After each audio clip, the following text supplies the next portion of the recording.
चाहिए। अच्छे और बुरे भावों की उत्पत्ति, ये 10 बातें प्रधान होती हैं। आपके अंदर अच्छे भाव आ रहे या बुरे भाव आ रहे तो उनमें ये 10 बातें प्रधान हैं। पहला, स्थान। आप कहां बैठे हैं, कहां रह रहे हैं, किस जगह खड़े हैं, आपको स्थान देख करके ही बर्ताव में उतरना है। जैसे मंदिरालय है, आप वहां खड़े होंगे तो तमोगुण अपने आप बढ़ने लगेगा, आसुरी प्रवृत्ति बढ़ने लगेगी। ऐसे ऐसे जिस स्थान पर खड़े होने से, देखने से, बात करने से हमारी वृत्ति बिगड़ रही, उस स्थान का तत्काल त्याग कर देना चाहिए, वहां से हट जाना चाहिए। पहला है स्थान। जैसे सत्संग, यमुना जी का एकांतिक पावन तट, किसी लता के नीचे, किसी संत भगवान के सानिध्य में, अब हमारा ये स्थान भजन वृत्ति बढ़ाएगा। उस व्यक्ति का घर जिसके पास जाने से वासनाएं बढ़ रही, उस स्थान में जहां दृश्य देखने से हमारे अंदर गंदी बातें आ रही, पहला है स्थान। दूसरा है अन्न। बहुत बड़ा प्रभाव अन्न का होता है। अगर अधर्म के द्वारा कमाया हुआ अन्न है तो बुद्धि अधर्म में ही लगेगी। यदि भोजन पकाते समय, रसोई रांधते समय आप विकारात्मक चिंतन कर रहे हैं तो कोई भी प्रसाद पाए उसके अंदर विकार जागृत हो जाएगा। अन्न का बहुत बड़ा प्रभाव पड़ता है। एक बार पूज्यपाद उड़िया बाबा जी महाराज अपने परिकर के साथ भ्रमण में थे तो किसी बड़े धनी मानी ने निमंत्रण दिया, महाराज आज यहीं रुको। तो बाबा ने कहा हम लोग गांव के अंदर नहीं रुकते, तो बाहर कोई वृक्षों का समुदाय, जंगल जैसा, तो उसमें वहां रुके, पर भोजन उनकी तरफ से, भोजन सबने पाया। जब सुबह हुआ तो महात्मा जन, साधक जन एक दूसरे की तरफ देखे और बोले आज तो हमको बड़ा दोष हुआ, गंदा स्वप्न आया और हमारा संयम बिगड़ गया। बोले ये तो हमको भी हुआ, जितने थे सबको हुआ। उड़िया बाबा के समीप गए, बाबा ने कहा अच्छा ऐसा हुआ, ये तो अन्न दोष है, बुलाओ सन्न पवाने वाले को, फिर चलेंगे। बुलाया और बाबा ने कहा बिल्कुल सत्य बोलना, नहीं तो आप जानते हो इतने महात्माओं के संयम को आपने भ्रष्ट कर दिया, सत्य बोलना क्या बात थी। उनका महाराज संतान नहीं हो रही थी, सुना था आप बहुत सिद्ध महापुरुष हैं तो आपके परिकर को इसीलिए पवाया, अंदर काम भाव था कि हमारे कामना थी कि संतान उत्पन्न हो, वैसे चिंतन करते हुए बनाया ऐसे। बोले सबका संयम नष्ट कर दिया। होश में नरक जाने वाली बात मत सोचो, अरे संतों को पवाओ जैसे अपने पुत्र को पवाते हैं, ऐसी भावना करनी चाहिए। आज हो भाग्य तो परिणाम खुद मंगल में निकलेगा। काम भाव से युक्त होकर क्यों बनाया, सब संतों के अंदर विकार पैदा कर दिया। अन्न का प्रभाव पड़ता है, हम जैसा अन्न पाते हैं वैसा। कई बार सुनाया है, सिद्ध महापुरुष पूज्य प्रातः स्मरण श्री बलराम दास जी महाराज झाड़ू मंडल के, यमुना के पावन तट पर ही है, रास मंडल के पास ही, वो अपने एक लता के नीचे बैठे हुए भगवत चिंतन कर रहे थे। अचानक यमुना जिस नजदीक है तो कोई माई स्नान किए हुए निकली तो नेत्रों ने देखा और विकार उत्पन्न हो गया। वयोवृद्ध सिद्ध महापुरुष, उन्होंने कहा आप तो इस शरीर को नष्ट कर दूंगा। शिष्यों ने कहा महाराज ऐसा क्यों। बोले किसी माता के शरीर को देखकर हमारे अंदर विकार क्यों आ गया, ऐसा नहीं, आज तक कभी नहीं हुआ, ऐसा क्यों हुआ। उनका महाराज आपस में सब शिष्यों ने कि कुछ ना कुछ तो खान पान में गड़बड़ी हो गई तभी ऐसा हुआ। बाबा आज परिक्रमा करते हैं वृंदावन की, बाद में आप जो आदेश करेंगे जैसा करेंगे, पहले परिक्रमा। वृंदावन की परिक्रमा का बहुत बड़ा प्रभाव, जब कभी मन आपका ऐसा विक्षिप्त हो, परेशान हो, तत्काल परिक्रमा प्रारंभ कर देना, नाम जप करते हुए। आप देखना परिक्रमा पूरी होते होते शांति हो जाएगी। बाबा ने खूब नाम कीर्तन करते हुए शिष्यों के साथ परिक्रमा दी, मन का विकार शांत हो गया। उनका ऐसा कैसे हो सकता है कि हमारे अंदर विकार आ गया, ये बड़ी सूक्ष्मता का विषय है। कल प्रसाद कहां से आया था, उस समय लाड़िले गोविंद देव जी महाराज यहीं विराजमान थे वृंदावन में। बोले तो ठाकुर गोविंद देव जी का प्रसाद आया था। लकुट उठाई, है वो तो भगवत स्वरूप, तस्मित तज्जने भेदा भावात। भगवान और भगवान के ऐसे जनों में भेद नहीं होता, वो भगवत स्वरूप होते हैं। गए और कहा बताओ आपका प्रसाद न पावे तो अपराध लगे कि प्रसाद नहीं पाया, और प्रसाद पावे तो हमारे अंदर काम जागृत हो जाए, हम तो मरे ना दोनों तरफ से। तो ठाकुर जी बात कर रहे थे, दूसरों को नहीं सुनाई दे रहा था। कह रहे थे कि देखो नाराज मत हो, कलकत्ता की वैश्या थी, उसने भोग लगाया, अब उसने भोग लगाया तो हमने चख पाया, तो आपको प्रसाद का किनका लेना चाहिए? किसने कहा था कि पूरा प्रसाद पाइए? जरा किनका ले लेते हो, मधुकरी पाते। हाँ ये बात आपकी मान, तो हमारा तो पूरा विश्व है, कोई भी भोग लगाएगा हम तो पाएंगे। हमारे प्रसाद की निष्ठा आप सबके हृदय में, तो किनका लीजिए, पूरा मत पाइए। सोचिए, भगवद अर्पित प्रसाद और वृत्ति भगवान ने आदेश किया किनका पाओ, माधुकरी मांग के खाओ। यहां वर्णन कर रहे, यदि हम अन्न थोड़ा भी हमारे अंदर दूषित चला गया, तो जब कभी ऐसी विकार की भावना हो, आपके अंदर विकार बन रहा है, तो खोजिए। आपने कोई दृश्य देखा है, आपने किसी से बात की है, आपने कोई ऐसा संकल्प बनाया, नहीं, तो फिर भोजन दोष आ गया। अब आज उपवास कर दो, जब तक वो वृत्ति न नष्ट हो तब तक कुछ मत पाना, जल से काम चलाना, तो एक दिन एक पहर अपने आप शांत हो जाएगा। अगर बहुत विकलता हो रही तो नाम कीर्तन शुरू कर दो, भोजन मत पाना, नाम कीर्तन शुरू, बिल्कुल शांति मिल जाएगी, बिल्कुल। और ये तो उदाहरण महापुरुष इसलिए देते कि हम सावधान रहें। हमारे अच्छे भाव या बुरे भाव में ये 10 बातें बहुत प्रभाव डालती। पहला स्थान, दूसरा अन्न, और तीसरा जल। पानी भी बहुत संभाल के नहीं। आजकल तो देखो प्रायः ऐसे दांत से प्लास्टिक नोचेंगे, ऐसे पानी पिएंगे, कब भरी गई, कहां भरी गई, कैसा पानी। बड़ा देखो कैसा हमारे भजन साधन के लिए विक्षेप पैदा होता चला जा रहा है। पहले सुंदर सरोवरों का जल, मतलब 15 वर्ष तो गंगा जल ही केवल पिया है, जो आकाशवृत्ति से मिला नहीं, गंगा जल ही पिया है। कुआं का जल, फिर आया हैंडपैप का जल, अपवित्र होने लगा। हैंडपैप में जो वाशर, अगर वो कहीं चमड़े का पड़ा हुआ है तो अपवित्र जल हो गया। अब हैंडपैप का भी अंतर ध्यान स्वरूप हो गया, अब तो नहीं दिखाई देता।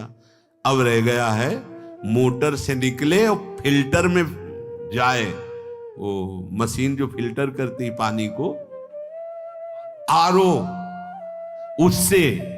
अब वो जिनके पास है तो है, नहीं तो परिक्रमा लगाया हो, आपको पानी पीने को नहीं मिलेगा। देखो कैसा समय आ गया। भोजन, पहले कोई दगाबाजी भोजन में तो नहीं करता था। गांव में जब जिसके यहां दूध बेचा जाता था ना, उसको बहुत लघु दृष्टि से देखा है, गाय माए एक बराबर होती है, ये दूध बेचता है। 10-5 किलो मठा तो आप ऐसे मांग के ले सकते थे, अगर अड़ोस पड़ोस में वो मठा मिल जाएगा। जब कोई उत्सव होता, फ्री दूध 100-200 500 किलो पूरे गांव के सब दे देते, कोई ऐसे बेचता था। अब दूध नहीं, जब बूढ़े लोग बैठते थे कहते थे पानी बिकेगा आगे चल के। आज पानी बिक रहा है, नहीं बिक रहा, पानी बिक रहा है। हमें लगता है सबको ही पैसे से ही पानी है। वो बोतलें नीली नीली नहीं, इतनी बड़ी बड़ी बिकती, उन्हीं से पानी पिया जा रहा है। आगे और समय जल का प्रभाव पड़ता है। जैसे हम गंगा जल पीते थे, सही कहते हैं, कई दिन जब भोजन नहीं मिलता तो पूरी पौष्टिकता गंगा जल से मिलती थी। गंगा माता के जल से ऐसा लगता था मानो हम परम पावन अमृत पान कर रहे हैं, सारी पौष्टिकता मिलती थी। कुएं का जल अपने आप में पौष्टिकता से युक्त होता, जो हमें चाहिए। आज देखो जल की समस्या हो गई। पवित्र जल पीने के लिए हम तरस रहे, कहां है जल, और कैसे मिलेगा जल?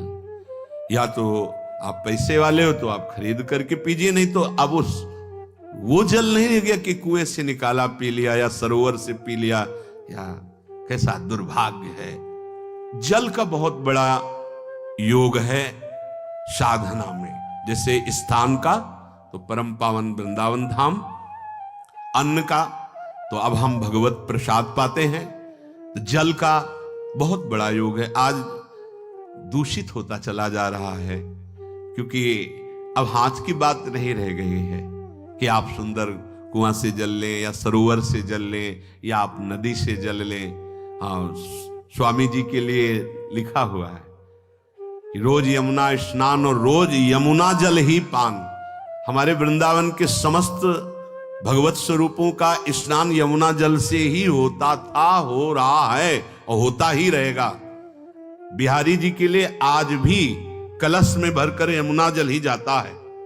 तो कपड़ा से ऐसे ढक के जब हम 2 बजे परिक्रमा देते थे तो एक महाभागवत है, वो किसी को छूते नहीं, दूर से कहते छूना मत, बिहारी जी के लिए जल जा रहा है स्नान के लिए बिहारी जी का। फिर चौथा है आपका परिकर, जहां पर रह रहे हैं वो समुदाय, चाहे परिवार हो या आप समुदाय, वो कैसा है, रजोगुणी है, तमोगुणी है, सतोगुणी है या त्रिगुणातीत भागवतिक है, उसका प्रभाव पड़ेगा। पांचवा है आपका पड़ोस, आसपास वाले घर, जैसा है वैसा प्रभाव पड़ेगा आपके ऊपर। पड़ोस निंदनीय है तो बंधन से युक्त होना पड़ेगा। लंका के पड़ोस में रहने के कारण अगाध महिमा वाले समुद्र को बांध दिया गया, रघुनाथ जी ने पुल बांधा और दंड देने के लिए तैयार हो गए थे सरकार, अग्निबाण संधान कर लिया था, पड़ोस के कारण ही तो ना, पड़ोसी रावण था, इसीलिए आस पड़ोस का बड़ा प्रभाव पड़ता है। फिर अगला है दृश्य, इस पे बहुत सावधानी की जरूरत है।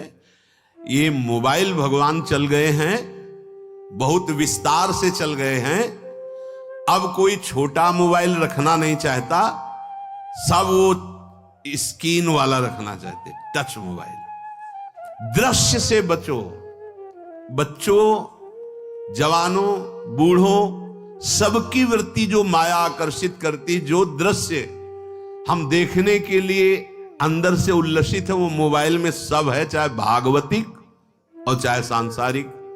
तो भाई देख लो, गुण दोष में संसार है, अगर आप दोष ग्रहण करना चाहते हो तो दोष ले लो, गुण तो गुण। बहुत बहुत खतरनाक विषय है और बहुत लाभदायक विषय है। किसी संत की वाणी एक बार समझ में नहीं आई, अगर हम 10 बार सुने तो समझ में आ जाएगी, ये लाभदायक है। कभी कोई किसी से बात करनी, पहले जाए तो पोस्ट कार्ड चलते थे, एक कार्ड, वो 15 पैसे का इतना बड़ा वाला आता था, 25 पैसे का बंद वाला लिफाफे में आता था, नीले नीले कागज का 15 पैसे वाला कार्ड, उसमें चिट्ठी जाती थी महीनों में। कभी यहां 1 मिनट में अमेरिका से बात कर लो, कितनी बढ़िया बात हो गई। उसका दुरुपयोग ना करो। अब हमारी इतनी चंचल वृत्ति है कि दुरुपयोग करने के लिए उत्साह बढ़ जाता है। बोले अब सब काम हो गया है, अब एकांत सेवन कर रहे हैं, अंदर से सिटकिनी बंद और मोबाइल भगवान का संग शुरू। 2-4 मिनट सत्संग और अच्छे दृश्य देखे, फिर बगले में वहां सब होता है कि आप बस उसको ऑन कीजिए, फिर जो मनोरंजन शुरू होता है, फिर उपासक मिटिया मेट हो जाता है। ये बहुत सावधानी की बात कह रहे हैं। वैसे हमें लगता है यदि आपको इस बड़े कार्य वाले ना हो तो छोटा मोबाइल रखे तो अच्छा रहता है। तो इसलिए ये एक ऐसा कलयुग भगवान ने रचा है कि बचा पाना बड़ा मुश्किल।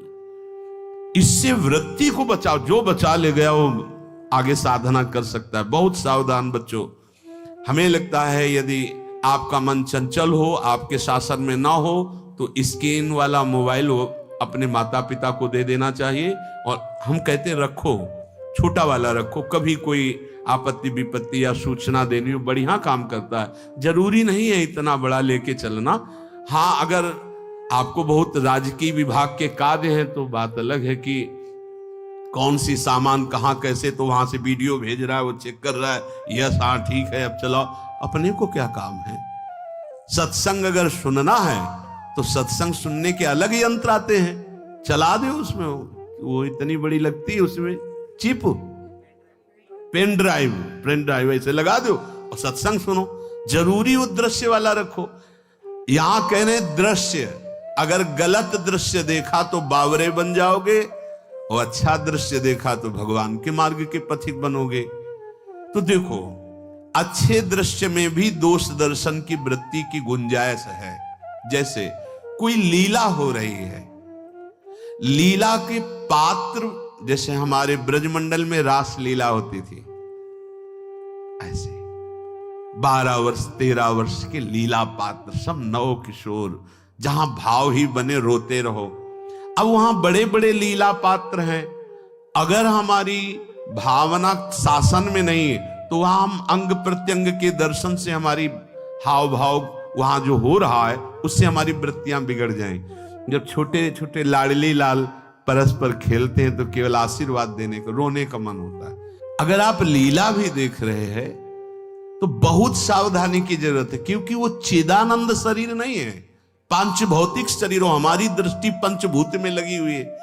नाम जप करो, लीला गायन करो, फिर देखो जो लीला है, यही जीवन का परम सुख मिलेगा। सच्ची मान लीजिए।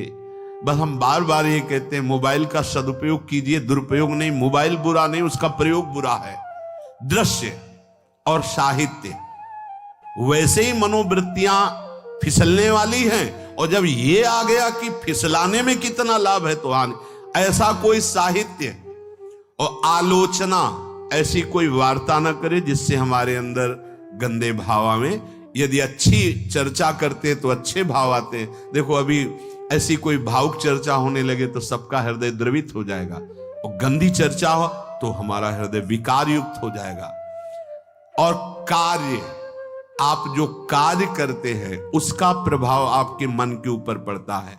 और उपासना, आप उपासना भोगों की करते हैं या योग की करते हैं, ये 10 से भाव बनते हैं और 10 से भाव बिगड़ते हैं। स्थान, अन्न, जल, परिवार, अड़ोस पड़ोस, दृश्य, साहित्य, आलोचना, आजीविका का कार्य और उपासना।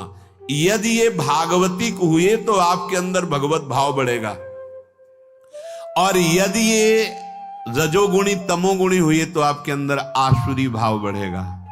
इन 10 से सावधानी पूर्वक व्यवहार होना चाहिए। जैसे आस पड़ोस में है तो बड़ी सुविधा है, यहां कोई किसी से मतलब नहीं रखता, बगल वाला कौन रह रहा किसी से मतलब, ये बढ़िया है। ज्यादातर गांव में होता है। अपने यहां ये अच्छा है कि जैसे आप अपने कमरे में गए, किसी से कोई मतलब नहीं है, वैसे ऐसा ही जीवन रखना चाहिए। अड़ोस पर ये ज्यादा जो व्यवहार मित्रता बढ़ाने वाला विषय, ये धाम में नहीं है, वृंदावन में ऐसा नहीं व्यवहार रखना चाहिए। आपके पड़ोस में कौन रख रहा है आपका परिचय नहीं होना चाहिए, कौन कौन रह रहा है आपकी जानकारी नहीं होनी चाहिए। नजर नीची की, अपने कुटिया में गए, अपने ठाकुर जी से मतलब, अपने भजन से मतलब। ना पड़ोसी को कुछ देना चाहिए ना लेना चाहिए। बात समझ लेना कि जैसे आज उत्सव है, उनको हम बुलाते हैं, वो हमारे यहाँ, ये व्यवहार यहाँ नहीं है। बनवासी हो, ठाकुर का भोग लगाया, और अगर आपको बांटना है तो बाहर निकलो, आधा किलोमीटर दूर ऐसी जगह बांटो जो तुम्हें राधे श्याम दोबारा ना बोले, फिर वो तुम्हें बुलाएगा, फिर तो वो बैठेगा, फिर प्रपंच की बातें होंगी, निंदा स्तुति की होंगी, फिर बड़ी संगोष्ठी होती है, पता चलता है। क्या फायदा ऐसे जीवन से? आप वनवासी हो, समय एकांत में दीजिए, अपनी कुटिया में बैठिए, नाम जप कीजिए, निकलिए, सत्संग सुनिए, ठाकुर दर्शन कीजिए, परिक्रमा कीजिए, फिर अपनी कुटिया में। ज्यादा व्यवहार में नहीं उतरना चाहिए, ये वनवास है, वृंदावनवास। सत्संग का सेवन, रजोगुण तमोगुण का त्याग, तो दुष्संग से आप बच जाएंगे। दुष्संग से बचने का मतलब है काम क्रोध मोह स्मृति भ्रंश बुद्धिनाश सर्वनाश कारणत्वात्। देवर्षि नारद जी कहते हैं, अगर दुष्संग का त्याग हो गया तो आप काम का, क्रोध का, मोह का, जो हमारी भगवत स्मृति का नाश कर देते हैं, जो हमारी बुद्धि का नाश कर देते हैं, जो हमारे सर्वनाश करने वाले हैं, इनका त्याग कर पाएंगे। कुसंग अगर हो गया तो इनका त्याग नहीं हो सकता, बहुत कठिन हो जाता है।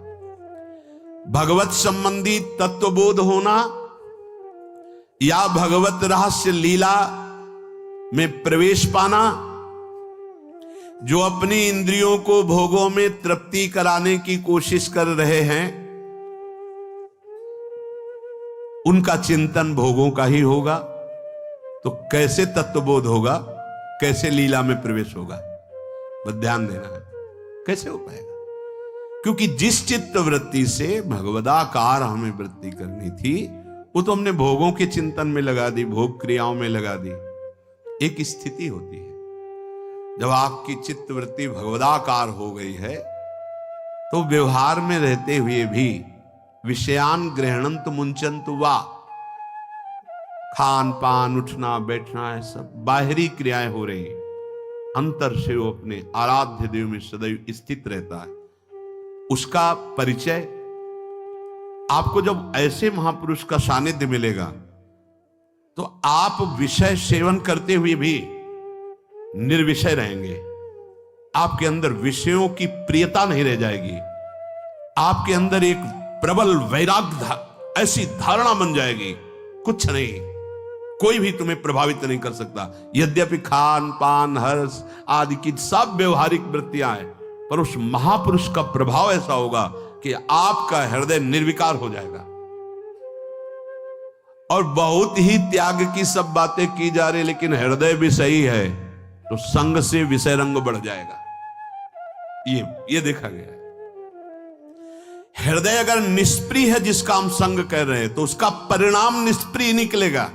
व्यवहार में कुछ भी हो, निष्प्रियता ही आपकी बढ़ेगी, निर्विकारता बढ़ेगी, क्योंकि उसकी स्थिति का संग हो रहा है, उसका प्रभाव पड़ रहा है। तो सर्वनाश की जड़ है विषय चिंतन। ये बहुत बड़ी बात है। विषय चिंतन सर्वनाश की जड़ है। यहां विषय भोग नहीं कहा, क्योंकि चिंतन का परिणाम भोग है। पहले चिंतन होता है।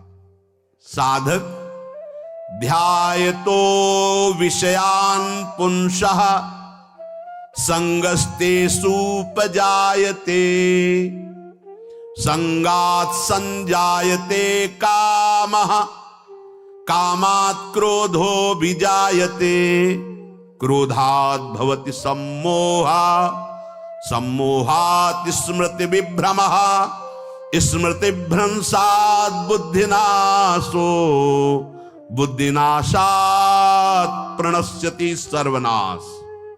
कैसे हुआ? ध्यायतो विषयान पुंसः, विषयों का चिंतन। इसीलिए अनन्यश्चिन्तयन्तु माम भगवान आदेश करते हैं। विषय चिंतन न होने पाए, बिना चिंतन किए आपको कोई भी सुख नहीं मिल सकता। आप देख लीजिए, जगत के किसी भी भोग का सुख नहीं मिल सकता। चिंतन से ही आपको सुख की अनुभूति हो रही है। अगर आप चिंतन ना करें तो आपको कोई सुख नहीं मिलता। आप चिंतन उसका घसीट लिया गया। अगर सुख होता तो भोग में मिल जाता, नहीं मिला। क्यों? कि बोले चिंतन नहीं। किसी को किसी गाढ़ विषय के चिंतन में फंसा दे, फिर उसके सामने भोजन रख के खीर में नमक डाल दे, सब्जी में चीनी डाल दे और गाढ़ विषय में फंसा दे। तुम्हारा लड़का जो अकेला था, वो ऐसा ऐसा दुर्घटना हो गई, वो अस्पताल में, अब जल्दी से भोजन पाओ और निर्णय बताओ। वो बिल्कुल नहीं बता पाएगा कि खीर में नमक था, सब्जी में चीनी थी। उसका चिंतन वहां फंस गया। अगर ऐसे चिंतन हमारा प्रियाजू में फंस जाए तो संसार के सब क्रियाएं होते हुए भी वो परमहंस है, वो विदेह है। चिंतन, हम लोग चिंतन में चूक कर देते हैं, तो फिर क्रियाओं में हमको बंधना पड़ता है। नहीं, सच्ची मानिए, कोई भी क्रिया उसे बांध नहीं सकती।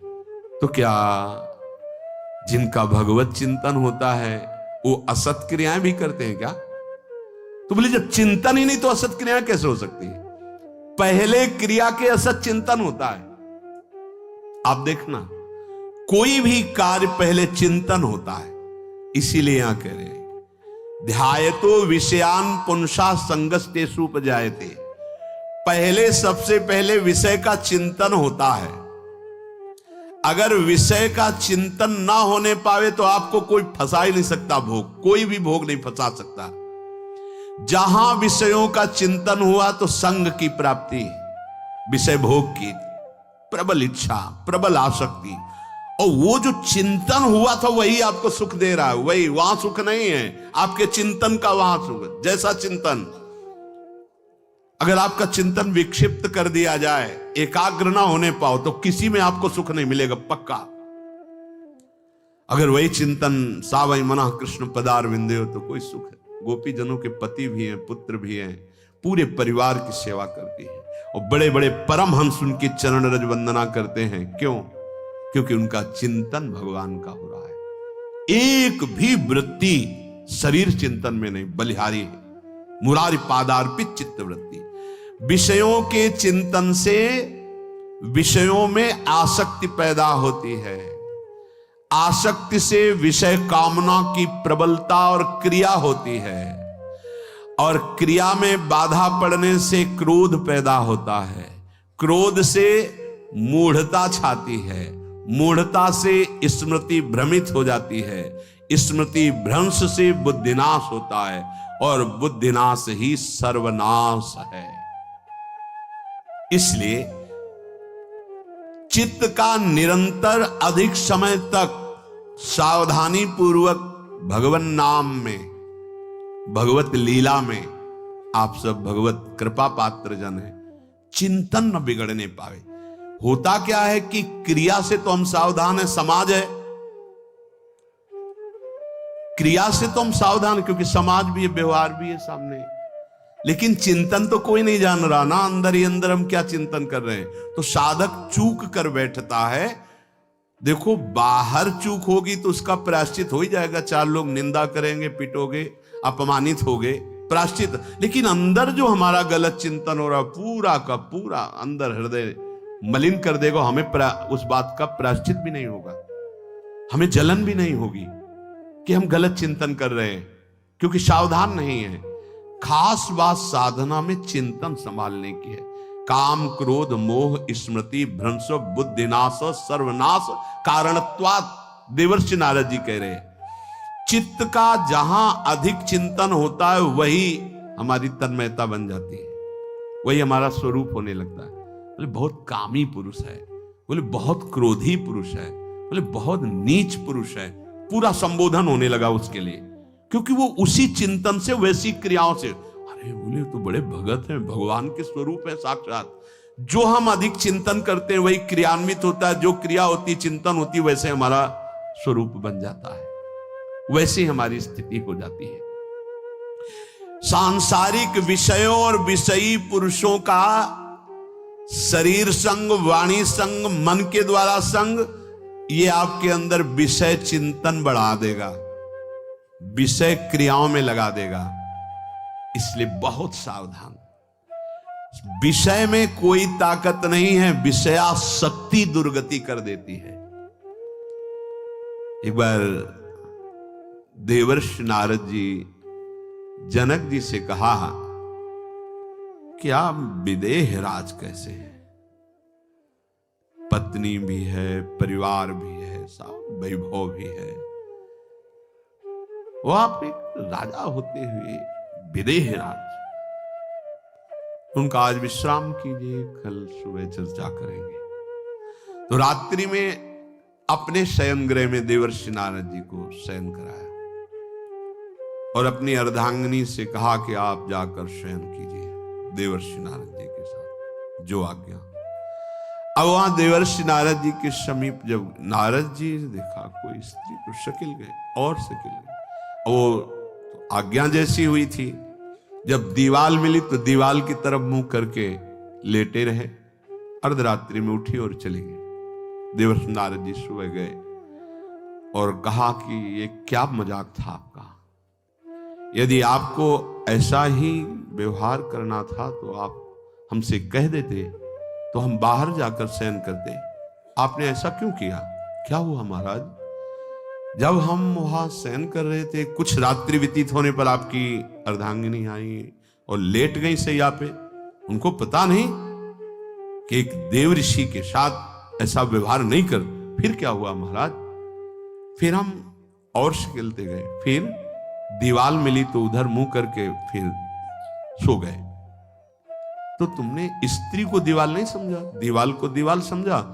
यही आप में और हम में फर्क है। आपके लिए जैसे दीवाल निश्चिंतता का कारण है, ऐसे ही हमारे लिए स्त्री होते हुए भी वो दीवाल की तरह ही है, किंचन मात्र विकार उत्पन्न नहीं कर सकती। यही अंतर है। इसी बात से हमको विदेहराज कहते हैं। ये स्थिति अब कह दे स्त्री शरीर और दीवाल में क्या ज्ञान की विशेषता? वो जड़ है और चैतन्य नहीं। ये शरीर भी जड़ है, चैतन्य आत्म तत्व है।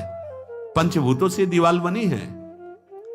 अग्नि तत्व से ईंट पकाई गई है। पृथ्वी तत्व तो है ही, पृथ्वी तत्व में जल मिलाकर उसको आकार दिया गया है। वायु तत्व ने उसे सुखाया है, अग्नि तत्व ने पकाया है, और शब्द आकाश तत्व है। पांच भूतों से वो बना, पांच भूतों से बना है। सच्चा ज्ञान ये कि इसमें और दीवाल में कोई अंतर नहीं।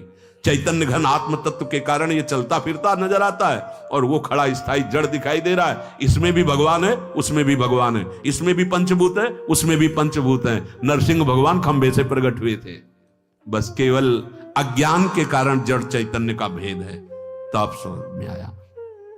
ये जो हमारे अंदर भोगों की आसक्ति है, यही कामना प्रकट करती है, यही पाप प्रकट करती है, यही हृदय को मलिन कर। इसलिए हम अपने चिंतन को संभालें। चित्त चोर के चरणारविंद का चिंतन करें, निरंतर नाम जप करें, भगवद आश्रित रहें।